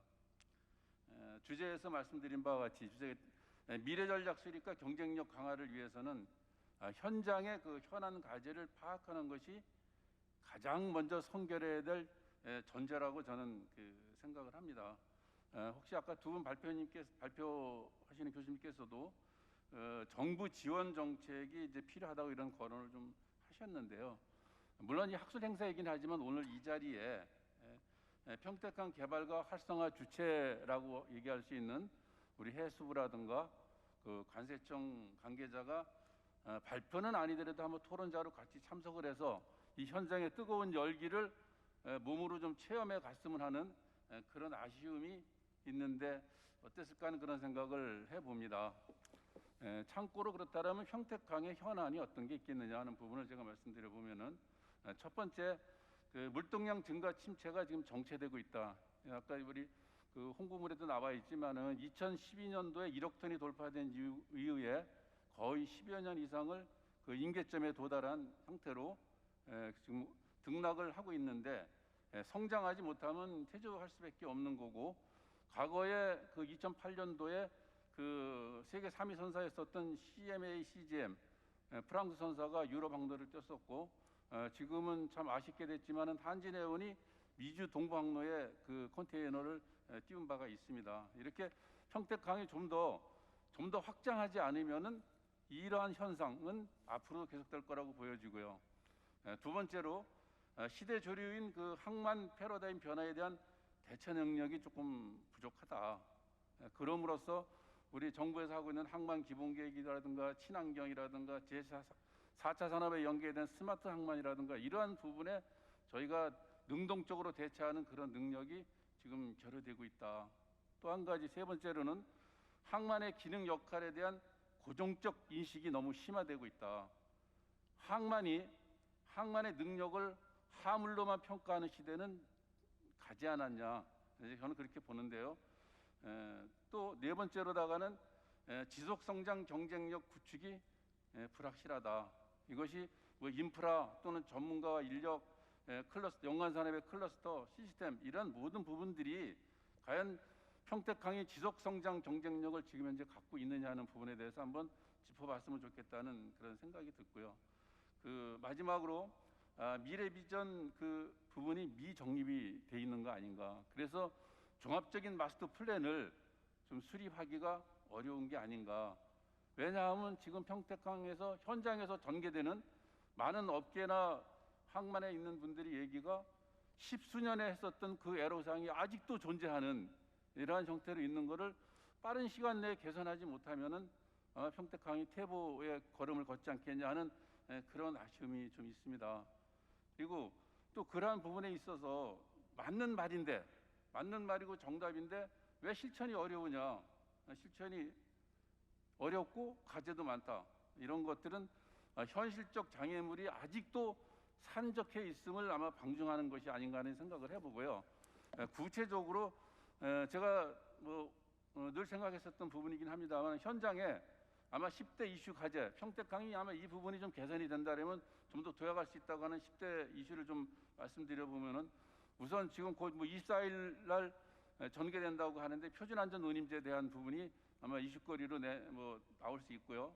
두 번째, 내년부터 한주항로가 전면 개방되는 문제, 그다음에 PA 도입 여부, 수소항만 등 친환경 문제, 스마트 항만 구축 범위, 전자상거래 관련 해상 특성 화물 플랫폼 구축, 그다음에 친수 공간과 항만 배후단지의 조기 개발, LCL 화물 확대와 항만 직배후지의 항만 관련 연관 산업의 활성화, 그다음에 자동차 클러스터 구축과 마지막으로 안전과 관계된 평택항 진입 항로의 증심화와 항폭 확대 등이 더 있겠습니다만은 평택항이 지금 현재 갖고 있는 아마 10대 과제 정도로다가 얘기할 수, 이거 말고도 더 많은 부분이 있습니다만은 이런 부분들에 대해서 우리 학술대를 통해서, 왜냐하면 평소에 현장에 있는 분들 또 항만에 직접 그 관계되는 분들은 대정부에 대놓고 싫은 소리, 고운 소리, 곱지 않은 소리 하기가 상당히 어렵습니다. 현실적으로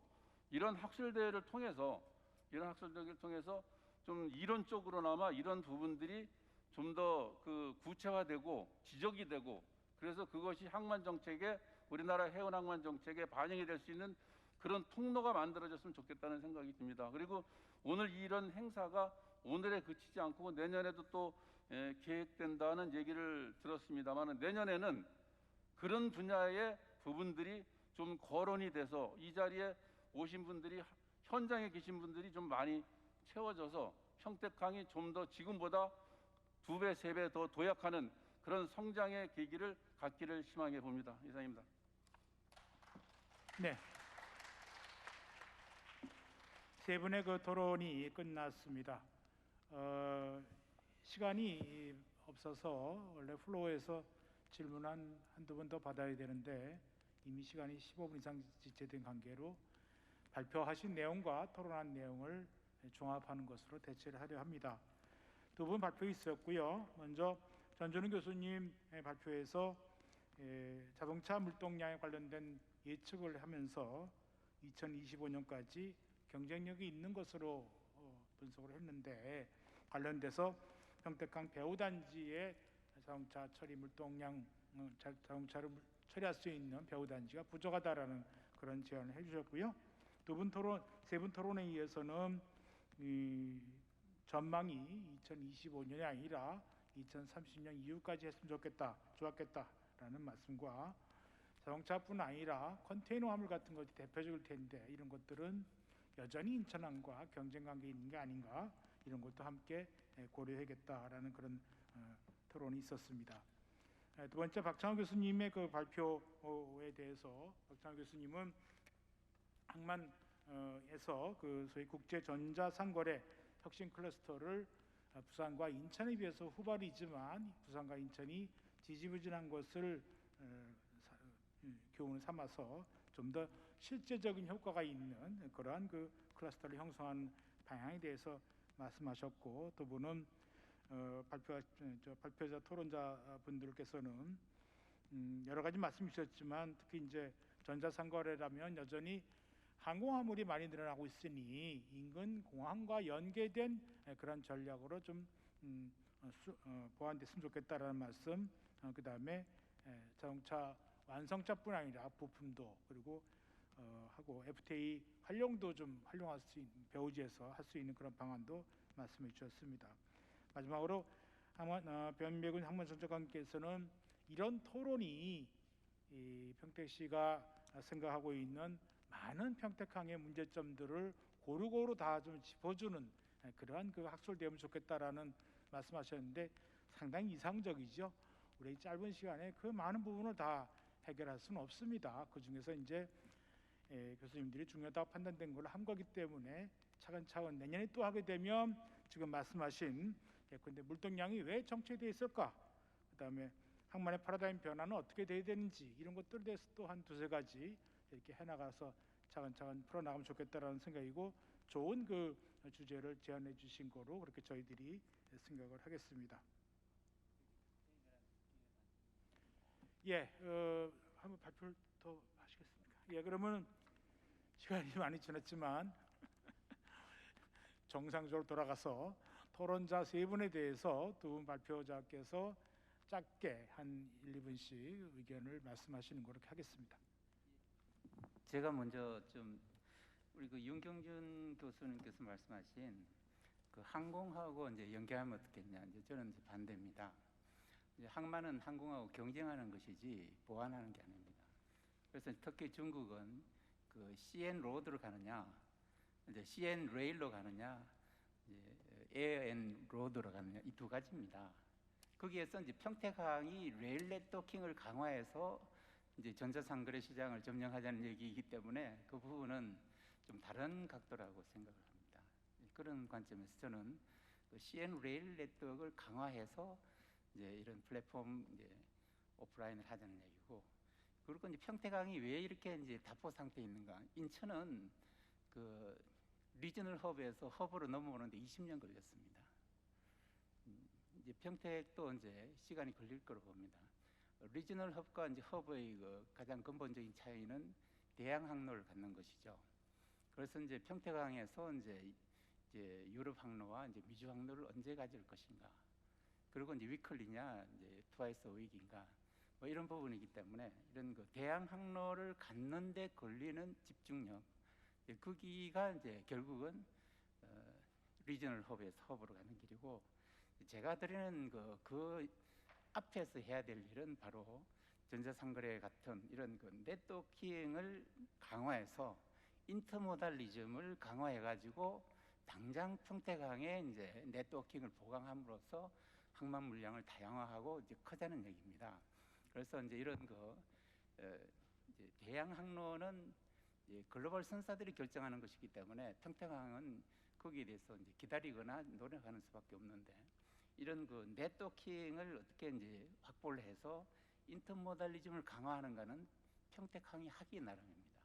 그래서 그런 방법을 제가 말씀드렸습니다.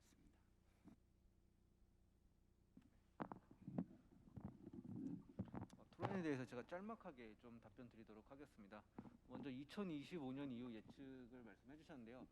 제가 예측치는 28년까지 나오기는 했는데 지금 경제 변수들이요, 사실은 그렇게 미래 전망치가 밝지도 않고, 그리고 지금 저희가 삼성이랑 계속 연구를 진행을 하고 있는데요. 내부적으로도 보게 되면 굉장히 좀 어려움을 많이 겪고 있습니다. 그러니까 물동량 떨어지는 것만큼 과연 경제 변수들이 따라가고 있는지, 이런 문제들이 있기 때문에 섣불리 제가 여기 많은 분들이 오신 자리에서 2025년 이후를 예측을 하는 게 굉장히 좀 조심스럽습니다. 그래서 그런 부분은 향후 경제 변수들이 안정화가 된다면 뭐 그건 언제든지 다시 할 수 있는 거니까요. 추가를 하도록 하고요. 그리고 인천항과 평택항의 관계, 컨테이너를 넣어서 하면 어떨지 뭐 이런 좋은 말씀도 해주셨는데요. 이것도 나중에 한번 연구를 해보도록 하겠습니다. 그리고 향후 연구도 말씀해 주셨는데요. 제가 하면서 가장 아쉬웠던 점은 시간이 많았으면 조금 더 많은 시뮬레이션이라든지 했을 거예요. 근데 지금 딥러닝 자체가 돌리는 것도 한 이틀 3일 정도가 걸리거든요. 돌리고 나고 퇴근하고 확인을 해도 이게 확인이 다 계속 돌아가고 있는 와중이라서 제가 또 다른 연구를 하기에는 쉽지가 않았습니다. 시간 관계상. 그래서 향후에 이런 것들은 조금 더 많은 데이터를 확보를 하고, 그리고 연구 영역으로 발전시킨다면 더 많은 시간을 투자를 해서 더 좋은 연구 결과로 나중에 더 발표할 수 있게 되면 하도록 하겠습니다. 네, 좋은 말씀 감사합니다. 네, 세션 1 평택항 국제경쟁력 강화 전략에 대해서 모든 발표와 토론을 마치도록 하겠습니다. 여러분 함께 평택항의 경쟁력을 어떻게 강화할 것인가를 생각한 이 시간을 잘 생각하셔서 평택항 경쟁력 강화에 서로 도움이 될 수 있는 그런 시간이 되었으면 좋겠다라는 그런 바람의 말씀을 드리면서 마치겠습니다. 감사합니다.